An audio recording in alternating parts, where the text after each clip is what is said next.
భద్రాద్రి కొత్తగూడెం జిల్లాలోని భద్రాచలంలో ఉన్న జయభారతి ఆసుపత్రి వైద్యుల నిర్లక్ష్యం కారణంగా ఓ మహిళకు కడుపు కోత మిగిలిందని చెప్పాలి. పురిటి నొప్పులతో ఆసుపత్రికి వచ్చిన గర్భిణికి అర్హత లేని నర్సులు వైద్యం చేయడంతో పురిటిలోనే బిడ్డ చనిపోయిందని బంధువులు ఆరోపిస్తున్నారు. ఆసుపత్రిలో డాక్టర్లు లేకుండా సిబ్బంది చేసిన నిర్వాహకానికి యాజమాన్యమే బాధ్యత వహించాలని ఆందోళన చేశారు. పేషెంట్ల వద్ద లక్షల రూపాయలు వసూలు చేస్తూ అమాయకుల ప్రాణాలతో చెలగాటమాడుతున్న జయభారతి ఆసుపత్రి లైసెన్స్ ను రద్దు చేయాలని డిమాండ్ చేశారు. ఆసుపత్రి డిఎంహెచ్ఓ అలాగే సంబంధిత అధికారులపై చర్యలు తీసుకోవాలని ధ్వజమెత్తారు. తక్షణమే ప్రభుత్వం స్పందించి ఆసుపత్రిలో ఆరోగ్యశ్రీ సేవలను నిలిపివేయాలని అన్నారు. విషయం తెలుసుకున్న పోలీసులు ఘటనా స్థలానికి చేరుకుని బాధితుల ఫిర్యాదు మేరకు ఆసుపత్రిపై కేసు నమోదు చేసి విచారణ చేపట్టారు. ఇక్కడికి ఫస్ట్ నుంచి 3 నెలల వరకు వచ్చి ఇక్కడికి ట్రీట్మెంట్ తీసుకొని వస్తున్నాం. ప్రతి నెల వచ్చాము. మొన్న 11వ తారీఖు రీసెంట్గా వచ్చాము.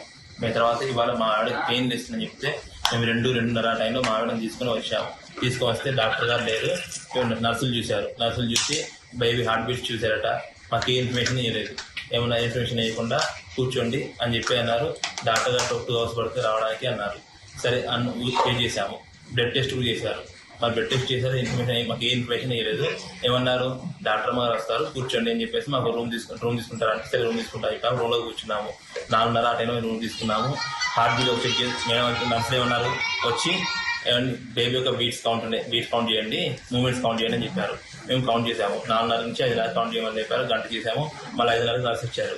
నర్సు వచ్చి చూశారు. చూసి మళ్ళీ చెప్పారు. మళ్ళీ ఏం చెప్పారు, కౌంట్ చేయండి అని చెప్పారు. సరే కౌంట్ చేస్తున్నాం. తర్వాత నర్సు వచ్చేసి డాక్టర్ గారు వస్తున్నారు రండి అని చెప్పారు. అలా డాక్టర్ గారు 6:30 7 టైంలో వచ్చారు. 2:30కి మేము ఇప్పుడు వస్తే డాక్టర్ గారు 7 గంటలకు 2 రెస్పాండ్ అయితే ఇప్పుడు బేబీ మాకు హార్ట్ బేబీ చనిపోయింది. ఆ ఇన్ఫర్మేషన్ ఏమీ లేదు. సరే నర్సు గారు చూశారు. నర్సుకి ఇన్ఫర్మేషన్ తెలియనప్పుడు వెంటనే డాక్టర్కి ఇన్ఫర్మేషన్ ఇవ్వాలి కదండి. సరే డాక్టర్ గారు ఇన్ఫర్మేషన్ ఇస్తే డాక్టర్ గారికి ఎంత పని ఉండొచ్చు. ఒక పేషెంట్ ప్రాబ్లం ఉన్నప్పుడు వెంటనే రెస్పాండ్ కావాలి కదా. రెస్పాండ్ కాకుండా మేడం గారు 7 గంటలకు వచ్చేసి స్కాన్ చేసి బేబీకి హార్ట్ బీట్ లేదు అని డైరెక్ట్గా చెప్పేశారు.